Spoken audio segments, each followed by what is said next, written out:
Queridos amigos, ¿cómo están? Soy Miklos Lucas y estamos en una nueva edición de Ecos del Saber en la Revolución Francesa, pero quisiera plantear las siguientes interrogantes. La Revolución Francesa es la revolución más conocida de la historia y ofrece un eslogan tripartito que ha sido conocido por todo el mundo: libertad, igualdad, fraternidad. La promesa del triunfo de la razón sobre la especulación y la libertad sobre la tiranía. ¿Fue esto así? En esta ocasión vamos a hablar sobre la Revolución Francesa y quiero profundizar un poco sobre este proceso que es muy importante, es un proceso paradigmático en la historia de la humanidad porque marca un punto de inflexión en la historia del hombre, sobre todo en el mundo occidental. Se ha tendido a romantizar esta revolución como algo maravilloso, como algo que trajo progreso, como algo que marcó el fin del oscurantismo. Pero en este programa vamos a ver que al revisar la historia quizás los resultados, las consecuencias no son tan claras como se nos quiere hacer creer. La Revolución Francesa, como un contexto general, la podemos enmarcar en un periodo entre 1787 y 1799. Se marca la fecha como tal en la toma de la Bastilla el 14 de julio de 1789, pero los procesos que lideran hacia esta revolución se inician un poco antes. Y quisiera hacer una breve reseña para que ustedes entiendan cómo se desarrolla esta revolución, quiénes fueron sus protagonistas, cuáles fueron las causas que motivaron su génesis y cuáles fueron las consecuencias finalmente para todos. Decía que el eslogan tripartito, ¿no? Libertad, igualdad y fraternidad, fue la gran promesa de esta revolución. En la cual se marcaba obviamente o se trataba de resaltar la victoria de la razón sobre el oscurantismo religioso, particularmente el marcado por la Iglesia Católica, que era la iglesia dominante en Francia en ese periodo, y también el triunfo de la libertad sobre la tiranía absolutista, ¿no?, de la monarquía. Marca esta Revolución Francesa el fin del famoso Ancien Régime o el régimen antiguo, un régimen que va de la mano con esta monarquía absolutista, una tendencia que se inicia a mediados del siglo XVII con Luis XIV, el rey Sol, y que termina con el rey Luis XVI, quien no termina de la mejor manera. Es también la Revolución Francesa el fin de una estructura social y política marcada por los estados generales, les États généraux, que era un conjunto de cuerpos, eran tres. El primer estado, compuesto por el clero, el segundo estado, compuesto por la nobleza, y el tercero por los comunes, burgueses y campesinos, también denominados la plebe. ¿Cuáles son los antecedentes históricos? Vamos a ver que en el siglo XVIII, en Europa y particularmente también en Francia, hubo una relativa prosperidad económica hasta, vamos a decir, 1760. Un periodo de comercio, un periodo de producción industrial y también en Francia especialmente un periodo de enorme crecimiento demográfico.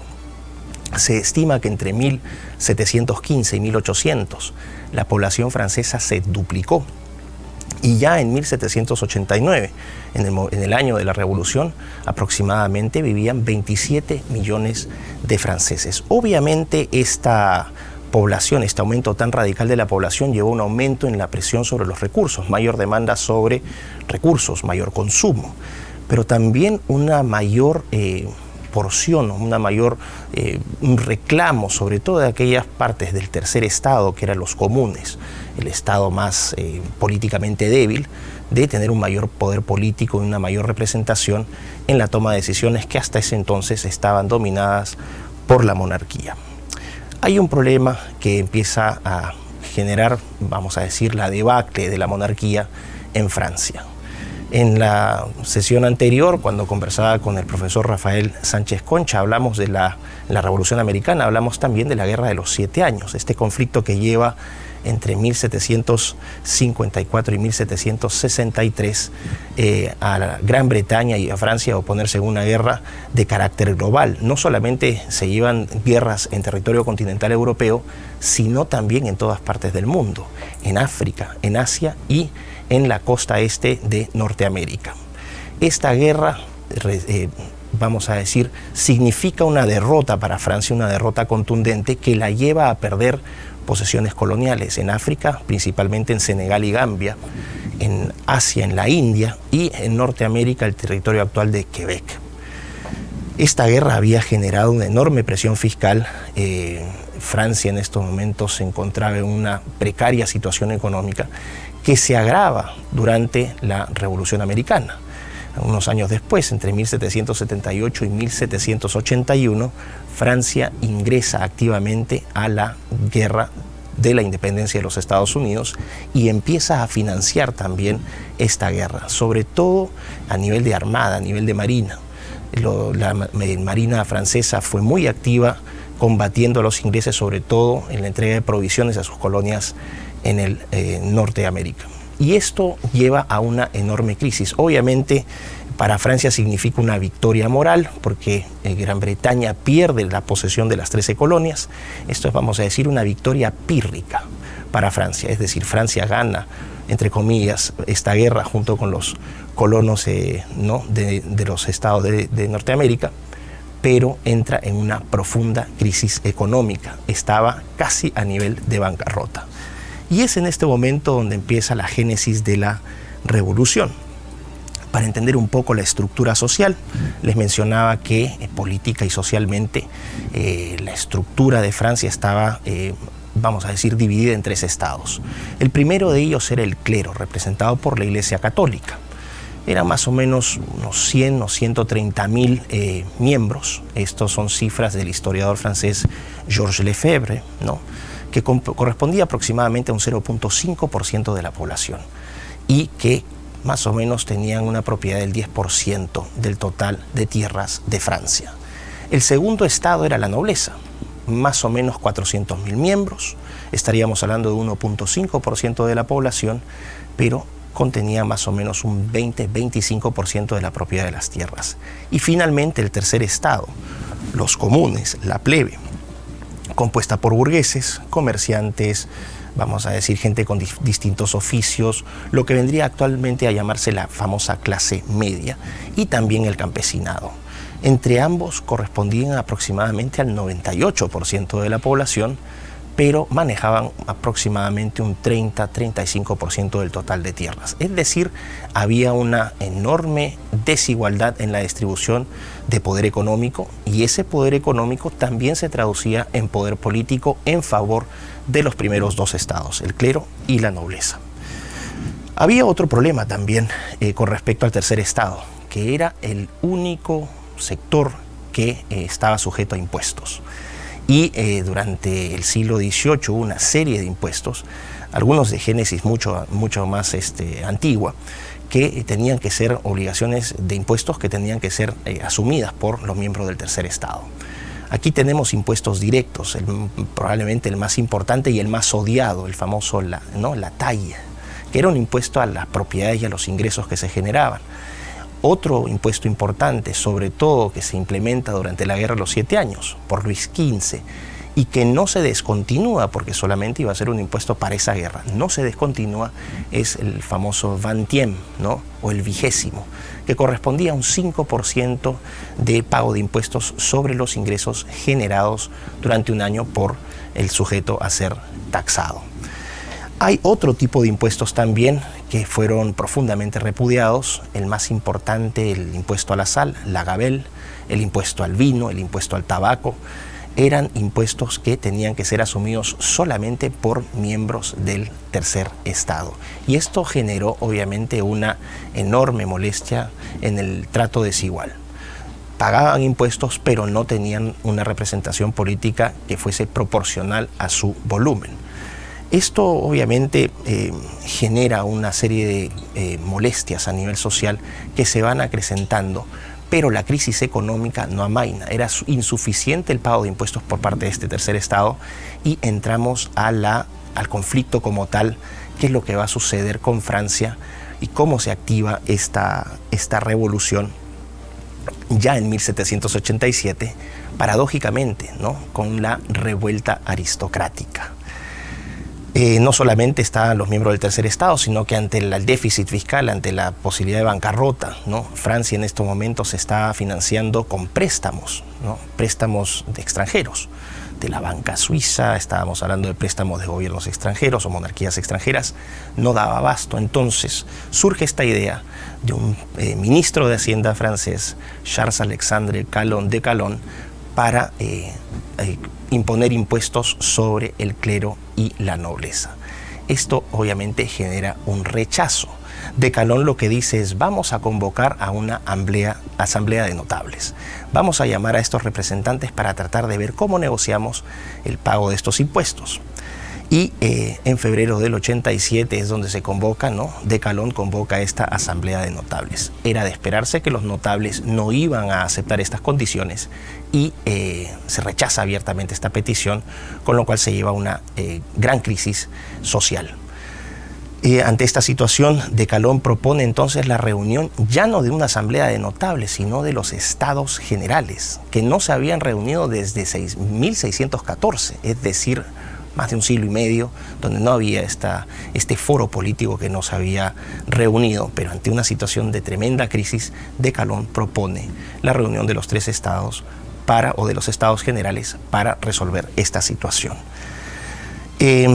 Mientras se implementa esta idea, ¿no?, desde la monarquía de cobrar impuestos al primer y al segundo, a los miembros del primer y segundo estado, hay un rechazo abierto. Los parlamentos, que eran 13 parlamentos en Francia, eran como una especie de cortes de justicia manejadas por nobles, empiezan a boicotear la medida de la monarquía, y esto lleva al rey Luis XVI al famoso edicto de mayo de 1788, donde limita los poderes de los parlamentos. Esto va a generar una serie de revueltas en toda Francia, en París, en Dijon, en Pau, en Tolosa.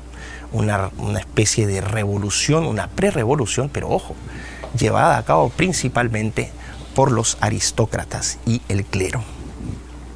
Ante esta situación de crisis, De Calonne obviamente es expulsado del cargo, ¿no? Ni siquiera en buenos términos. De hecho, es hasta exiliado por el rey Luis XVI, y entra en su reemplazo como ministro de Hacienda Jacques Necker. Necker fue un banquero suizo protestante, muy solvente. Su condición de, vamos a decir, de extranjero no calaba tan bien dentro de la población francesa, pero era tal la crisis que lo recibieron de buena manera. Y Necker empieza a negociar una forma para salir de esta crisis económica. Necker entonces lo que hace es que, tomando la petición o la propuesta de Calonne, convoca a los estados generales para reunirse el 5 de mayo de 1789. A medida de provisión, una forma de, vamos a decir, de descomprimir las tensiones, también ofrecen libertad de prensa.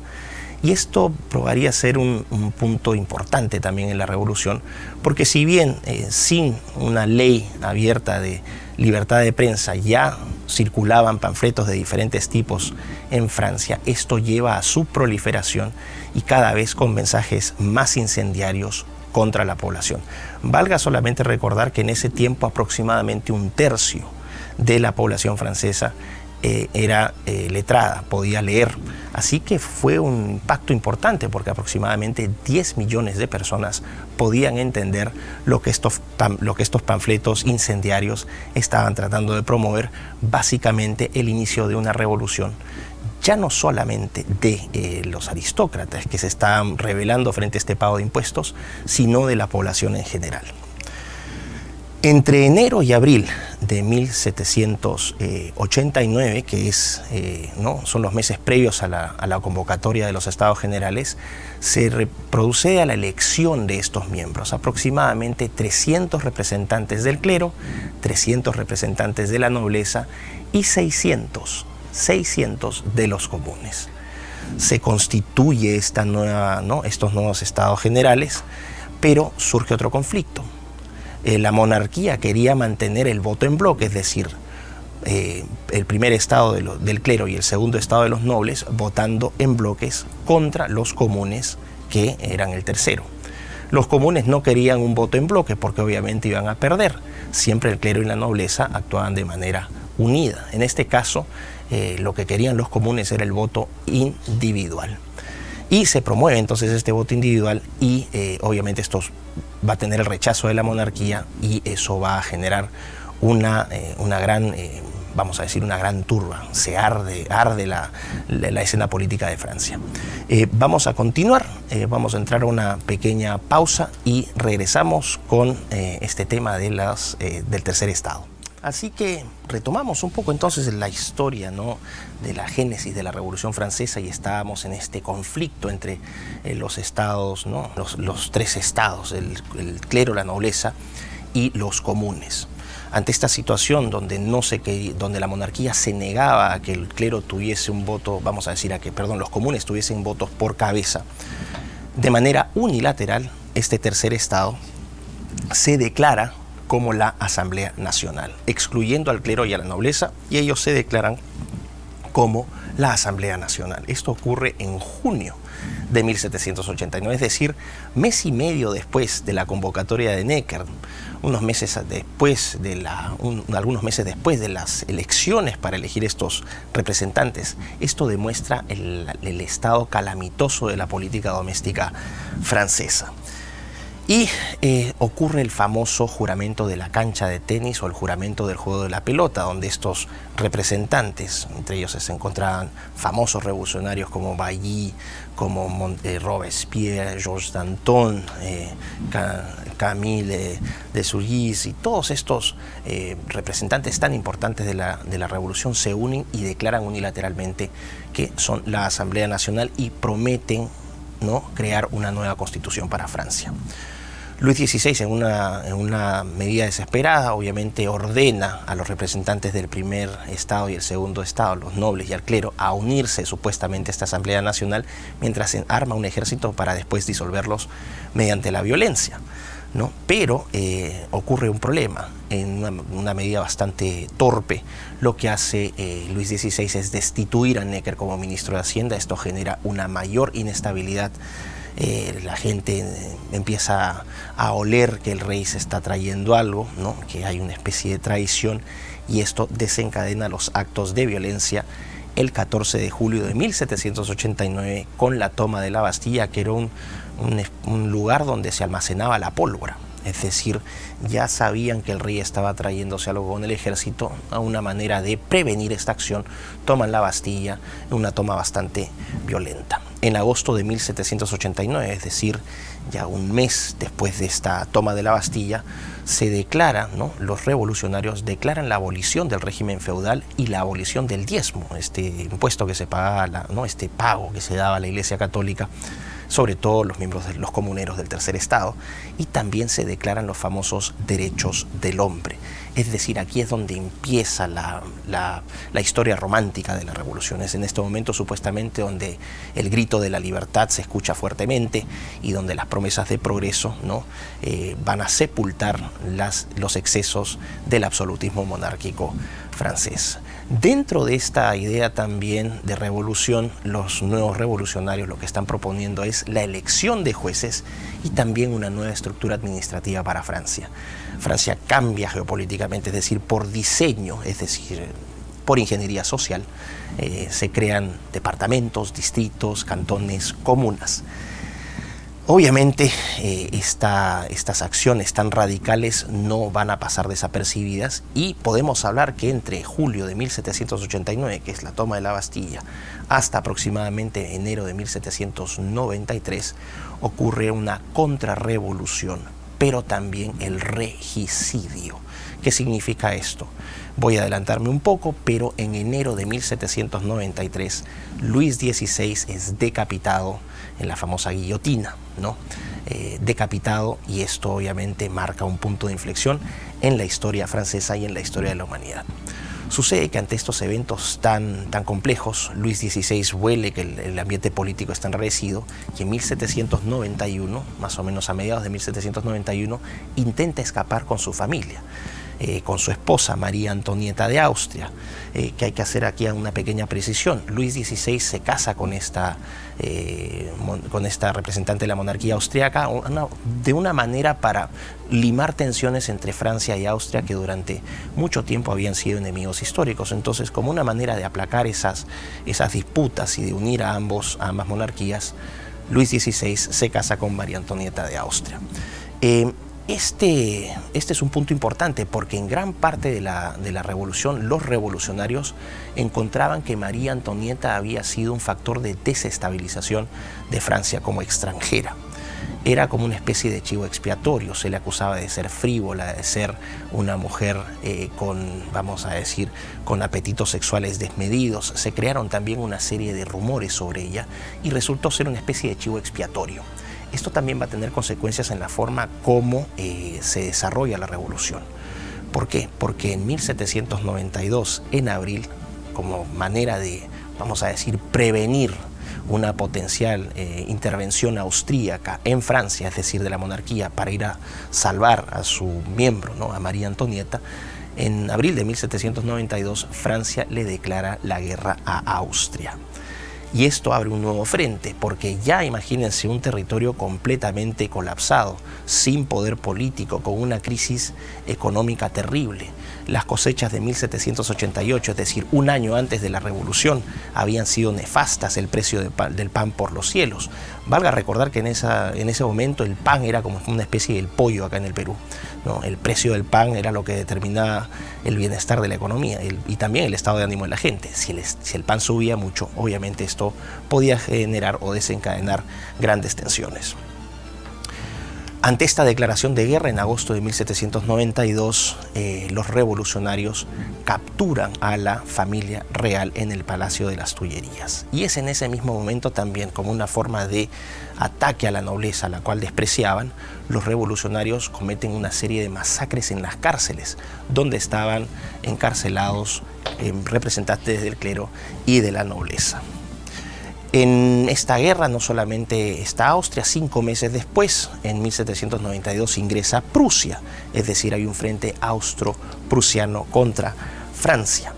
Y el 20 de septiembre de 1792, esta Asamblea Nacional, que ya era básicamente el conjunto de revolucionarios, los representantes del Tercer Estado y los principales representantes políticos de esta revolución, deciden de manera unilateral abolir la monarquía, prohibir el catolicismo y también fundar la república. Es decir, en este momento, en septiembre de 1792, Francia se convierte en una república. Pero había una situación terrible. ¿Qué hacemos con la monarquía? Tenemos a la familia real encarcelada, la crisis económica por la guerra con Austria-Prusia y también el legado de la Guerra de los 7 años, la crisis de la Revolución Americana a nivel económico, el precio del pan por las nubes. ¿Qué hacemos en este momento? Y aquí es donde empiezan a surgir tensiones dentro de los revolucionarios. Y hay dos facciones importantes que tenemos que tener en cuenta. La primera, los girondinos, que era una especie de, vamos a decir, una especie de centro moderado, representantes de un centro moderado, y los montagnards, los hombres de la montaña, representados principalmente por los jacobinos, es decir, una facción más radical representada por la clase más popular, la clase trabajadora de Francia. Se empiezan entonces, podríamos decir que los jacobinos vendrían a ser sin que sea preciso, ¿no? Es decir, sería un poco anacrónico declararlos como de izquierda, pero eran más similares a lo que hoy se representarían movimientos de izquierda radical. En este momento hay tensiones porque los jacobinos buscaban decapitar, ¿no?, abolir la monarquía, pero no solamente abolirla, sino también eliminar físicamente al rey. Y los girondinos se oponen a esta posición, se oponen no solamente al asesinato, a la decapitación del rey, sino también a la declaración de este estado de terror que los jacobinos estaban implementando. Los girondinos pierden esta disputa y en enero de 1793, les adelanté, Luis XVI es decapitado. 9 meses después, en septiembre de ese año, sería también decapitada María Antonieta. 1793 no es un buen año para la revolución.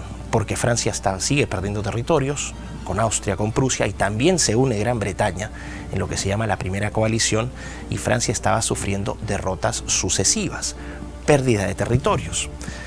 Ante esta situación, los extremistas, los jacobinos, empiezan a ganar terreno, exacerbando el nacionalismo en Francia. Los girondinos empiezan a ser vistos con sospecha por su moderación. En el caso de los jacobinos también cuentan con el apoyo de los famosos sans-culottes, ¿no? Estos, vamos a decir, campesinos, trabajadores del sector más bajo, más básico en términos socioeconómicos de la sociedad francesa. Y esto lleva a acciones. En junio de 1793, la aprobación de la Constitución del primer año de la Revolución Francesa, que es un documento que va a ser importante en los siguientes 2 años para la gestión, de alguna manera, del territorio y de la vida política de Francia. Los girondinos son desplazados, los jacobinos toman más poder y introducen una serie de medidas radicales. La introducción fue, por ejemplo, del máximum, que es básicamente la intervención del Estado en el control de precios de los alimentos, particularmente del pan. También aumentan los impuestos a los ricos, el asistencialismo se hace oficial y también la educación pública se vuelve gratuita y universal. Estas medidas podrían ser consideradas muy populares, pero cuando tienes un territorio, un Estado que no tiene finanzas, que no tiene dinero, esto obviamente es populismo puro y duro. Hay una respuesta frente a estas imposiciones ¿no? de esta nueva Constitución, la Constitución del año 1. Se generan revueltas, se generan respuestas, principalmente la masacre de la Vendée, que es un episodio muy triste en la historia de Francia, y también las revueltas en Burdeos y Lyon. Esto genera una crisis tremenda, que nuevamente, les digo, se exacerba en septiembre de 1793 con la decapitación de María Antonieta. Aquí surge el famoso Reino del Terror, el inicio del Reino del Terror, y probablemente la parte más macabra de esta revolución. Es la expresión más clara de que todas estas promesas de libertad, igualdad y fraternidad fueron una gran estafa, y la historia tiende, ¿no? La historia tiende, no la historia, pero la historiografía, la forma como ha sido narrada y presentada la historia, tiende a ocultar este periodo y tiende a romantizar la revolución y decir que este fue básicamente un periodo triste, pero incluso hasta necesario dentro del proceso revolucionario francés, y vamos a ver que ese no es el caso.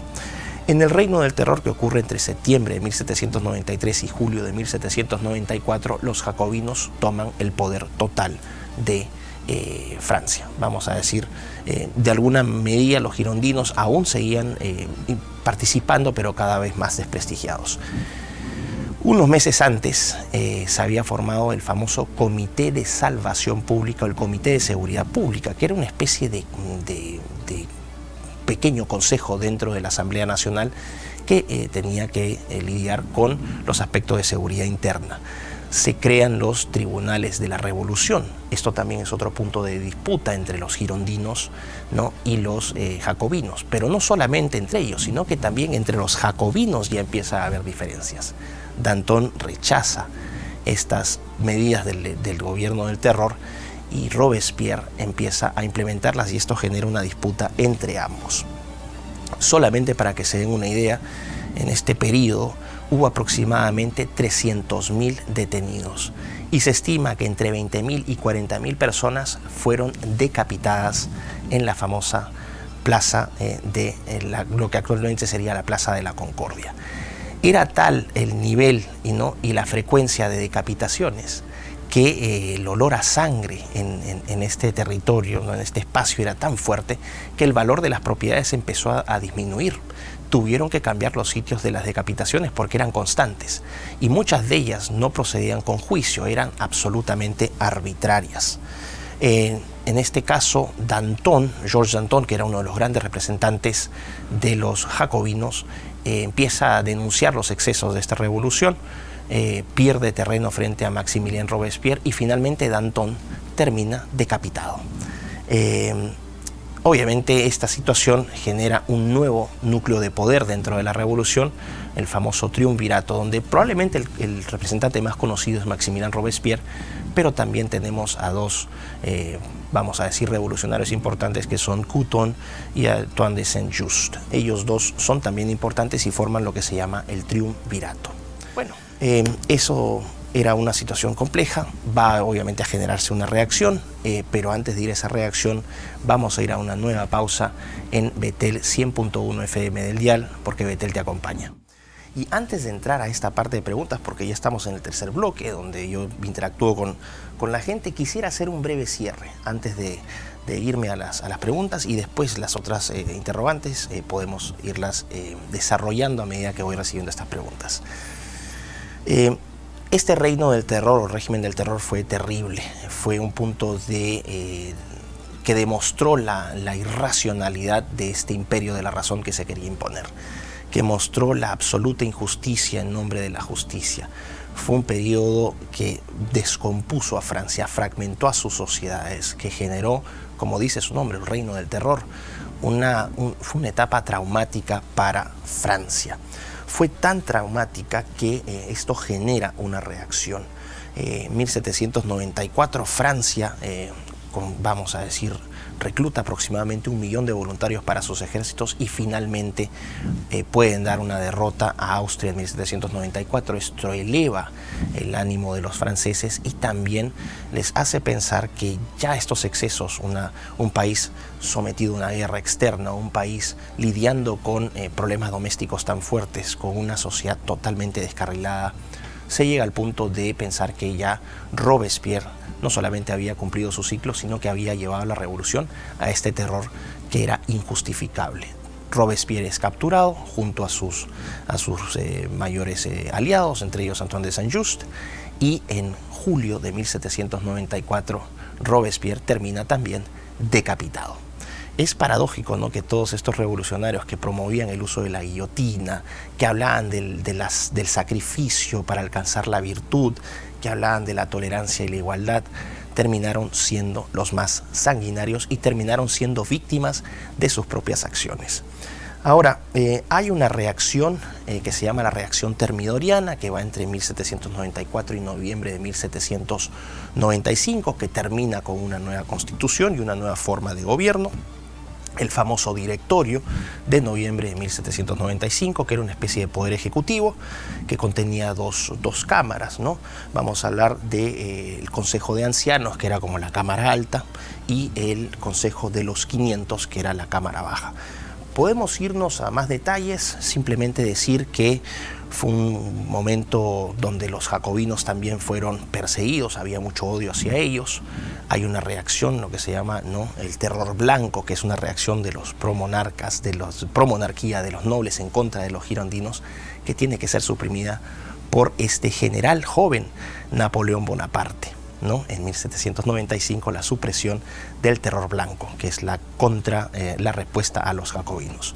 Y vamos a cerrar básicamente en 1799, después de un periodo de guerras, de crecimiento de Francia, que terminan con guerras en varios frentes extranjeros, el retorno de Napoleón a Francia en 1799, el golpe de estado al directorio y su declaración como primer cónsul de Francia.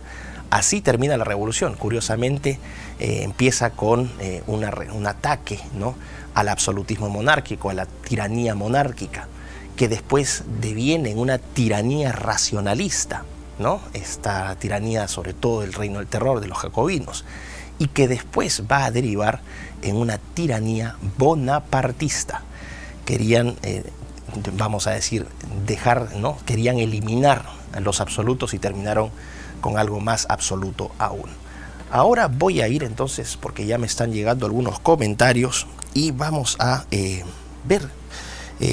Me escribe el doctor Ernesto Álvarez Miranda, ex miembro del Tribunal Constitucional. Un fuerte abrazo, doctor, un honor que me haya escrito este programa.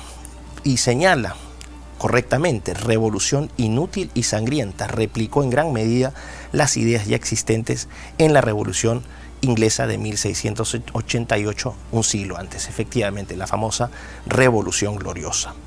Jorge Navarro, si puedo sugerir como bibliografía la notable Creer o Morir de Claude Quetel. Muchísimas gracias, Jorge. Me pone Conociendo a Edith Stein. Qué bien, para que los evangélicos se pregunten dónde estábamos durante la Revolución Francesa.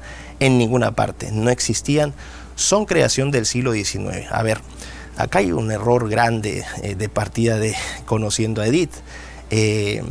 Los evangélicos, los protestantes, no surgen sino hasta inicios del siglo XVI, así que sería bastante incorrecto señalar que son creación del siglo XIX. Ese es un flagrante error histórico. Lo segundo es que los protestantes estaban, por el dominio de la Iglesia Católica en Francia, los protestantes no tenían reconocimiento legal de su religión. Es sino después, precisamente con el directorio, con la reacción termidoriana, donde se abre, se crea este espacio para la tolerancia religiosa, y los protestantes o evangélicos también pasan a ser parte de la vida social y religiosa de Francia. Así que no tengo un problema con las críticas, sean de un lado para otro, o de algún tipo de comentarios, si hay gente que va para un lado, la gente que se va para el otro, pero sean precisos al momento de criticar, si no vamos a decir, pierde valor su ataque o su crítica, ¿ok? Paul Roncal, buenas tardes, Micro. ¿Se podría decir que en 1789 el término progresismo tiene precedentes en la Revolución Francesa, cuando políticamente era sinónimo de reformismo? Vamos a ir porque la pregunta es un poquito más grande, pero sí. Paul lo que está diciendo acá es que ya se podría hablar de progresismo en la Revolución Francesa. Ciertamente, Paul. De hecho, el regresismo, ¿no?, lo que propone es como fecha fundacional, no solamente la Revolución Científica, sino sobre todo la Revolución Francesa. Una revolución que ellos tratan de presentar como una revolución del triunfo de la libertad, del triunfo de la razón, del triunfo de la tolerancia, de la justicia. Y hemos visto en este breve repaso que todos pueden corroborar. Simplemente revisen un poco de bibliografía, no vayan a Wikipedia es un mamarracho, traten de ir a fuentes más neutras, traten de establecer diferentes criterios y se van a dar cuenta que la Revolución Francesa fue una revolución que, como diría el gran historiador inglés Simon Schama, la revolución fue la violencia, ¿no? La violencia fue la revolución en sí misma. Recomendaría las obras, en este caso de Jacques McPhee o de Anthony Pagden. Anthony Pagden, que tiene un libro muy interesante sobre el siglo de la Ilustración, donde también incorpora el tema de la Revolución Francesa. Pero sí, Paul, se puede decir que la génesis del progresismo, racionalismo, universalismo, es decir, la idea de que todas estas ideas van a conquistar el mundo, el utilitarismo, es decir, la necesidad de encontrar algo útil, no necesariamente bello o bueno, sino útil, la idea del materialismo, del secularismo, es decir, del desplazamiento absoluto de Dios de la vida pública, ¿no?, de la vida de los ciudadanos, donde en otra situación también habría que señalar que durante la Revolución se eliminó el calendario gregoriano y se creó el calendario republicano. Reinventaron los meses, ya no era enero, febrero, marzo, abril, no, ahora era Termidor, era Fruter, Brumaire, eran diferentes nombres, ¿no? Y ya no eran semanas, sino eran bloques de 10 días. Cambiaron el calendario gregoriano por el calendario revolucionario y también destruyeron, obviamente, los espacios de práctica de misas en las iglesias y las transformaron en templos de la razón. Eran templos ateos donde se veneraba a la razón, es decir, un ateísmo radical, un humanismo secular radical, que obviamente terminó contribuyendo a la destrucción de Francia. Me pone aquí Marisela. Muchas gracias, felicidades, me encanta la forma en la que explica el profesor. Soy una ama de casa de 56 años. Muchísimas gracias, Marisela. Siguen llegando los comentarios desde Nueva York. Felicitaciones por el programa, muy hermoso, muy educativo. Fuerte abrazo hasta Nueva York. Saludos desde Colombia. Gracias, Colombia, también. Quisiera que profundizaran en la relación entre gobierno Petro con el progresismo. Eso será para otra ocasión, porque ahorita estamos hablando de la Revolución Francesa. Pero muchas gracias, fuerte abrazo hasta Colombia. No sé si tengo más. Sí, por aquí me llega de Glenn Pinto. Mis sinceras felicitaciones, amigo Miklos. Un programa como el tuyo es absolutamente esencial. Bueno, me saludan desde Lake Geneva, Wisconsin, Estados Unidos. Gracias a todos ustedes. Y mientras siguen llegando preguntas o comentarios, lo que puedo hacer es una especie de cierre, ¿no?, frente a estos datos que se han presentado aquí. ¿Cuáles han sido las consecuencias de la Revolución Francesa? Como les dije, una revolución que se ha romantizado, que se ha presentado como algo maravilloso. Lo primero, que no hubo ni libertad, ni igualdad, ni fraternidad. Eso es lo primero. O sea, la promesa de progreso sobre la base de estos tres principios no se cumplió. Libertad en ningún momento. Perseguidos por opiniones, no solamente perseguidos, asesinados por opiniones. Y no solamente los enemigos, supuestamente los miembros del clero o la nobleza, sino también aquellos, no solamente revolucionarios, sino ciudadanos, que en algún momento no fueron lo suficientemente revolucionarios. Una locura. Te podía producir, ¿no?, te podía derivar en una sentencia de muerte si saludabas, por ejemplo, a un sacerdote que era considerado enemigo del pueblo. Eso te llevaba a la guillotina. Y eran juicios que no se llevaban con, eran juicios que no se llevaban con un tribunal independiente, sino este tribunal revolucionario que fue idea de los jacobinos, terminó siendo una fuente de arbitrariedad muy brutal. ¿Qué otra cosa? Millones de muertos. Una revolución que no cambió nada, sino que lo destruyó todo. 2.5 millones de muertos entre este periodo, entre 1789 y las guerras napoleónicas. Es decir, no existe un número exacto de muertos durante la Revolución Francesa, pero podemos estimar, o historiadores han estimado, que es proporcionalmente equivalente al número de muertos de Francia durante la Primera Guerra Mundial. Una locura. ¿Dónde está la libertad? ¿Dónde está la igualdad? ¿Dónde está la fraternidad? El país completamente destrozado, sin sistema productivo, hiperinflación, bancarrota. No se solucionó absolutamente nada. Como les mencionaba, de una tiranía monárquica absolutista se pasó a una tiranía racionalista. Esta idea de que la razón lo puede resolver todo, de que no se necesita ninguna presencia de Dios, que la mente lo es todo y que la mente elimina la especulación, elimina el misticismo. Es obviamente una refutación empírica histórica de que el racionalismo termina deviniendo en irracionalidad, y la más extrema. Y otra cosa, los extremos de la ingeniería social, es lo que estamos viendo hoy. ¿Por qué la Revolución Francesa es tan importante? Porque hoy también vemos una réplica de la Revolución Francesa, este proceso de ingeniería social liderado por fanáticos, por extremistas, por radicales, en estos momentos representados por miembros del lobby LGBT, las feministas, los representantes trans, los representantes no elegidos por nadie, que están en estos momentos diciendo cómo tenemos que vivir en los organismos multilaterales como Naciones Unidas. Es decir, este enfoque de ingeniería social que no es una novedad, que no es una novedad del siglo XXI. Esto ya surge en la Revolución Francesa. Nuevo calendario, templos a la razón, es decir, la secularización de la fe, eliminando por completo, ¿no?, esta aproximación lógica de que un territorio y su gente también están constituidos o tienen elementos de unión a través de sus tradiciones, de sus costumbres, de su fe. Uno no puede simplemente venir y por decreto y por acción, imponiendo la fuerza, romper esas estructuras y crear un mundo nuevo. Ese mundo nuevo termina siendo siempre un infierno en la tierra. Esta promesa de progreso totalmente incumplida. Como les mencionaba, una sociedad fragmentada, traumatizada, desmoralizada, que da como, ¿no?, que termina generando un totalitarismo aún mayor. Napoleón primero se declara primer cónsul de Francia y después se autoproclama emperador en 1804. Y de ahí lleva a Francia un periodo de casi una década de guerras, las famosas guerras napoleónicas, que terminan con la total destrucción de Francia. Es decir, el remedio terminó siendo peor que la enfermedad. Y más grave aún, fue un periodo de profunda injusticia, de profundo temor. Fue un periodo donde la gente perdió la esperanza. Hoy se tiende a romantizar y decir, sí, libertad, igualdad y fraternidad. ¿Quién puede ponerse entonces en el lugar de esas personas que tuvieron que sufrir en carne propia en esos años el régimen del terror, los excesos de la revolución? ¿Dónde están esos nombres? ¿Dónde están los nombres de los sacerdotes asesinados, de las monjas asesinadas? ¿Dónde están los nombres de los inocentes asesinados? ¿Por qué la historia no recuerda eso? Porque la historia, desde la perspectiva regresista, como les digo, tiende a romantizar estos hechos de violencia. La Revolución Francesa finalmente murió, ¿no?, y fue derrotada por sus propios excesos, de su racionalismo que terminó siendo absolutamente irracional, de un sentido de justicia que terminó siendo absolutamente injusto. Honestamente, cuando uno estudia la Revolución Francesa, no hay nada que festejar.